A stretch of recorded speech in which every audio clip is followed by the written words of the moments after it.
Work and learn. Meet Light Meet Max. සක්‍රිය කර ගැනීමට MySLT app එකට log වෙන්න.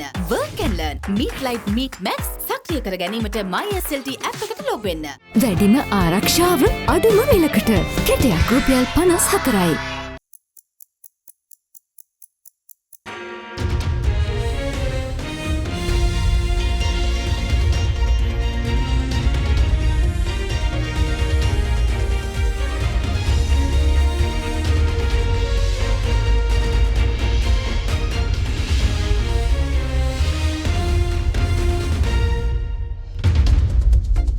On 1st at 9 this Friday, the 11th of November 2022. Outside the box, Sri Lanka is looking at building an outward-looking economy, says President Ranil Wickremesinghe. We must build an economy that is outward-looking and that can grow at about 7 to 8% so that we can catch up on what we have lost and go further. Threats rooted out. US Treasury designates Sri Lankan as Al-Qaeda supporter. New incentives. Central Bank to give incentive to migrant workers remitting 20,000 rupees or more to the country. From AdaDerana, this is AdaDerana First at 9 with Andrew Bernard. Live from Studio 24 in Colombo. A very good evening and welcome to AdaDerana 24's English News. I'm Andrew Bernard. Now, President Ranil Wickremesinghe says Sri Lanka is looking at building an outward-looking economy that can grow at a rate of 7 to 8% in a bid to catch up with what the country has lost so far. Addressing the convocation of the General Sir John Kotalawala Defence University, President Wickremesinghe said the government is looking at establishing another branch of KDU in Kurunegala and another institute for strategic studies via a new law. General convocation of General Sir John Kotalawala Defence University was held in Colombo today under the patronage of President Ranil Wickremesinghe. I've asked the Ministry of Finance, the Secretary Defence, to look at starting another campus of the KDU mainly for civil subjects to be started in Kurunegala. Why Kurunegala? That was the constituency that was represented by Sir John Kotalawala in 1931. So the people of Kurunegala should get the benefit, and I've already asked the Treasury to set aside monies to upgrade the hospital in Kurunegala to a teaching hospital. So Wayamba will be one of the 2 districts in Sri Lanka where there's more than one teaching hospital. I've asked the legal draftman to redraft a new law to establish an Institute of Strategic Studies where it will be open for those who are so willing to become members and take part in it. So the Institute of Strategic Studies, this university and the NDC, and hopefully we're talking with the Foreign Minister of restructuring the Lakshman Kadirigama Institute, that will have 4 institutes that will be involved in the study of security and strategy. We are looking at an economy that will be highly competitive and export-oriented. You can't have export-oriented industry unless you have the freedom of navigation, unless you can take your goods around. If the freedom of navigation is interrupted, what will happen? We've seen in 2021 what happened when people could not move out of a country and the goods could not be transported, either by land or by sea. The total economies broke down. Even today, in Europe, some of the economies are just recovering. China has still to recover. UK recovered, went down. And remember that our future depends on our ability to get our goods across. And this environment we are in will not be one controlled by us. The actions of other people will impact on us in Sri Lanka. So in that, we have to use our political skills, our diplomatic skills, and our military skills to ensure that our right of navigation, the right to come into Sri Lanka and go by sea and by air, is not interrupted in any way. So all these 3 skills are necessary if you have to do it. That's why if you are building a country, you must also look at the future. Today the total competition in the world has gone from US and Russia to US and China. So what happens in Russia is only a sideshow. What happens in this area is far more important. Everyone wants to secure their trade routes to Indian Ocean. We are all for it. But we must ensure that our trade routes are also secured. And all these countries, the smaller countries, can exist. So how do we do it? That is the issue. How are we going to get? We cannot have increased competition. We are not the competitors. But we we'll become the victims. So we can't allow that to happen. Sri Lanka's position is that we are not involved in big power rivalry. We don't want big power rivalry. Whether the US is in the Indian Ocean, we have no objections. We have no objections to the Japanese or Chinese or others being there, as long as there is no rivalry. Because we are the littoral states and we have to look after our interests. We must build an economy that is outward looking and that can grow at about 7 to 8% so that we can catch up on what we have lost and go further. It's around that we all have to realize how the environment has to be built up. The 7 newly appointed ambassadors and a High Commissioner to Sri Lanka presented their credentials to President Ranil Wickremesinghe today. At the Presidential Secretariat this morning, the Mexican ambassador to Sri Lanka, Federico Salas Lotfe, the ambassador of Bhutan to Sri Lanka, Rinchen Kuensal, and the Paraguay ambassador to Sri Lanka, Fleming Raul Duarte, presented their credentials to President Ranil Wickremesinghe. The other envoys who presented their credentials to the head of state include Ambassador of Luxembourg to Sri Lanka, Peggy Frenzian, the Russian ambassador to Sri Lanka, Lavan Zagarian, and the ambassador of Oman to Sri Lanka, Ahmad Ali Said Al-Rashdi. Further, French ambassador to Sri Lanka Jean-Francois Pactet and the Ghanaian High Commissioner to Sri Lanka Kwaku Asoma Chieme also presented their credentials to the President. Now, the Office of Foreign Assets Control of the U.S. Department of the Treasury designated 2 business associates of a sanctioned Al-Qaeda financial facilitator and external operations plotter, including a Sri Lankan named Mohammad Mohammad Haris Nizar. The Sri Lankan individual had been his business partner in Sri Lanka since late 2018, and their business dealings have generated nearly $200,000 in profit per year. However, the Defense Ministry said they have identified this person and has provided necessary information about him to the police.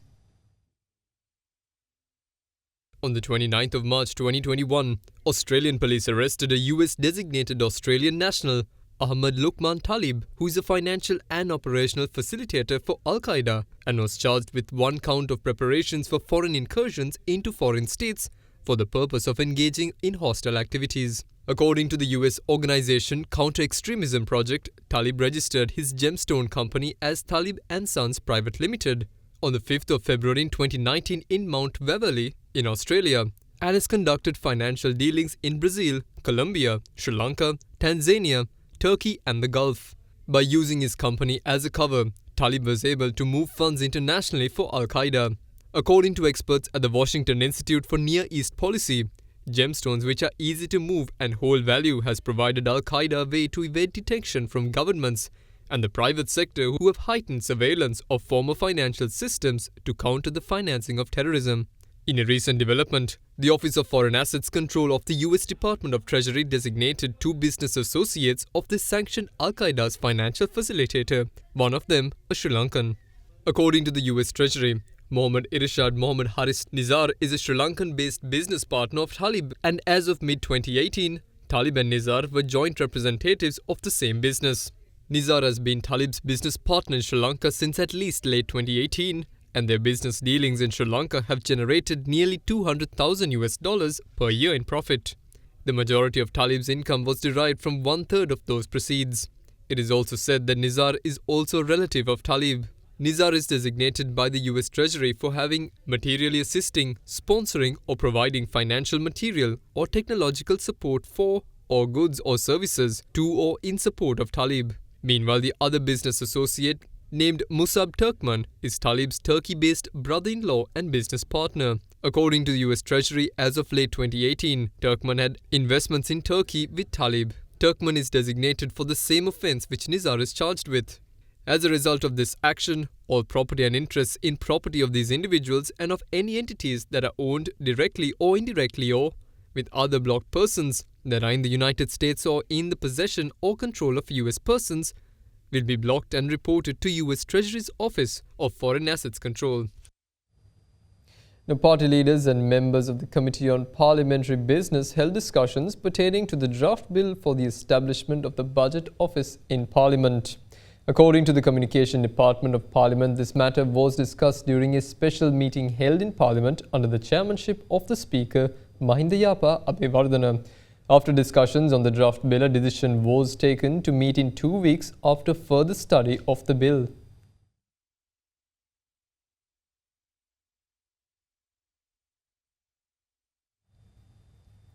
Now, the Deputy Chairman of the Board of Russian Association for International Cooperation, Polozkov Vladimir, called on Prime Minister Dinesh Gunawardena to discuss potential large-scale investment opportunities in Sri Lanka.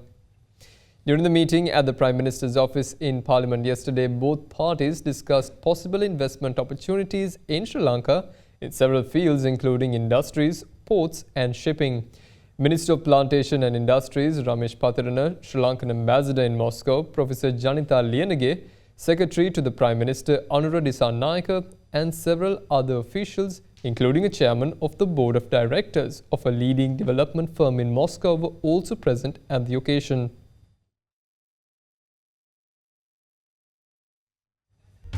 Now stay with us to find out what new incentives the central bank has implemented to rope in more remittances to the country after this short commercial break.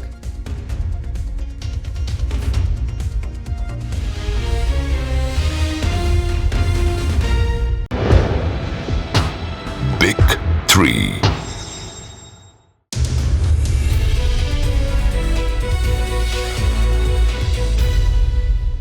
Welcome back. In your business news, United Kingdom's trade envoy for Sri Lanka, Lord Davis of ABSOC, said that the UK is keen to see the island reduce market access barriers and improve ease of doing business, which will further boost trade and investment between Sri Lanka and the UK. He added that he looks forward to continuing his support to UK companies as they look to enter or grow their existing business with Sri Lanka.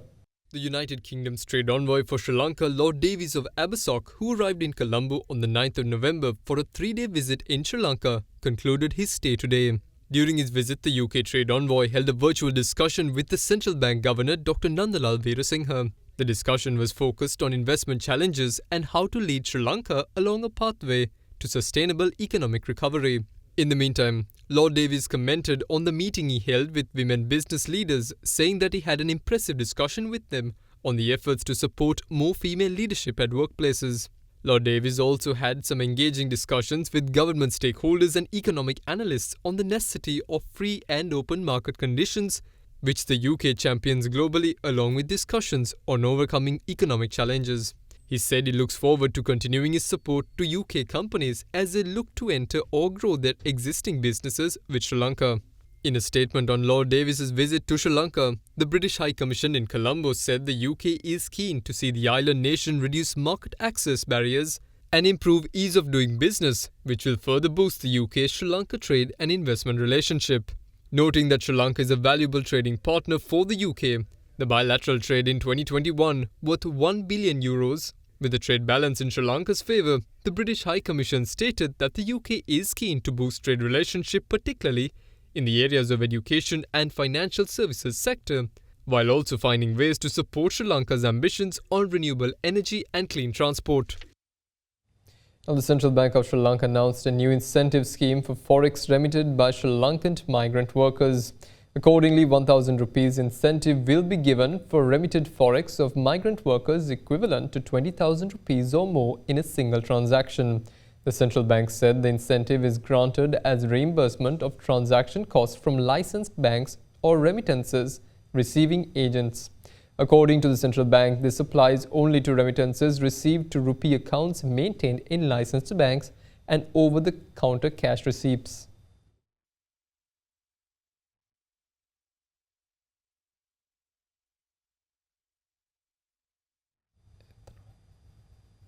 Now, the Ministry of Finance today announced that the import tax on ethanol used for manufacturing disinfectant liquids, which was reduced during the COVID-19 pandemic, has increased to its previous levels. During the COVID-19 pandemic, ethanol was imported to the country in large volumes for the manufacturing of disinfectant liquids. As such, the import tax on ethanol was reduced on 2 occasions, on the 30th of April and the 9th of June. However, according to the State Minister of Finance, Ranjit Siamalapitiya, the government expects to collect a tax revenue of 1.6 billion rupees through the import tax hike. Meanwhile, the government has also decided to raise the tax on toddy from 25 rupees per litre to 50 rupees per litre.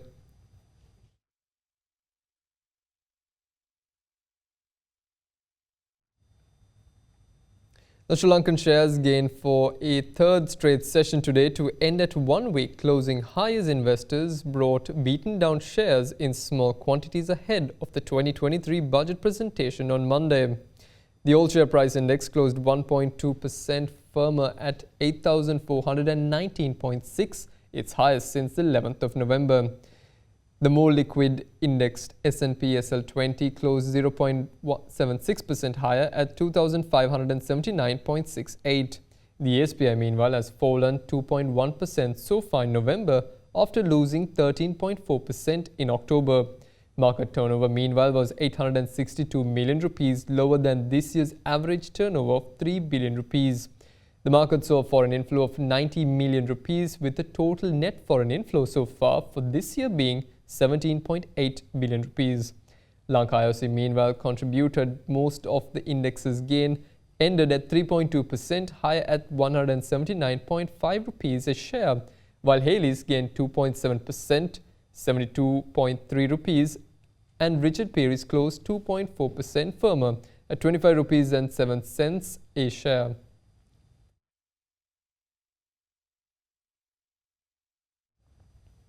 Now let's take a look at how the rupee traded against other major currencies during the day.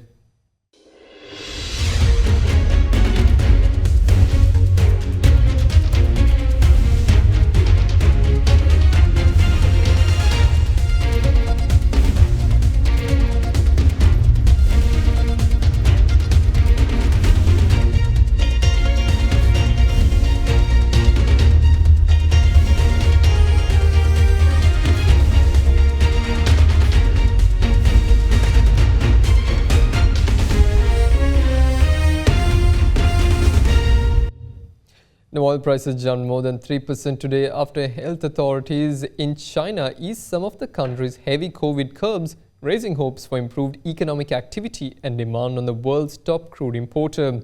Brent crude futures rose 3.1% to $96 and 5.6 cents a barrel, extending a 1.1% rise from the previous session.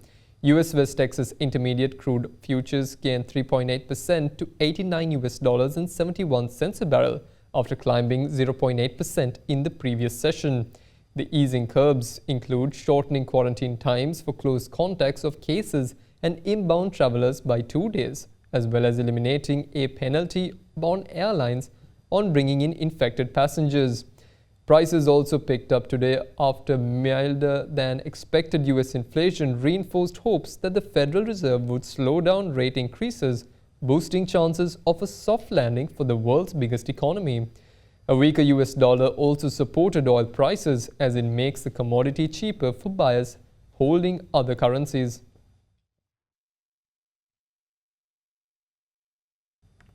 And that concludes today's edition of First at 9. Join us again tomorrow at the same time for the very latest news. Until then, visit our website www.adadarana.lk. Have a pleasant evening. Good night.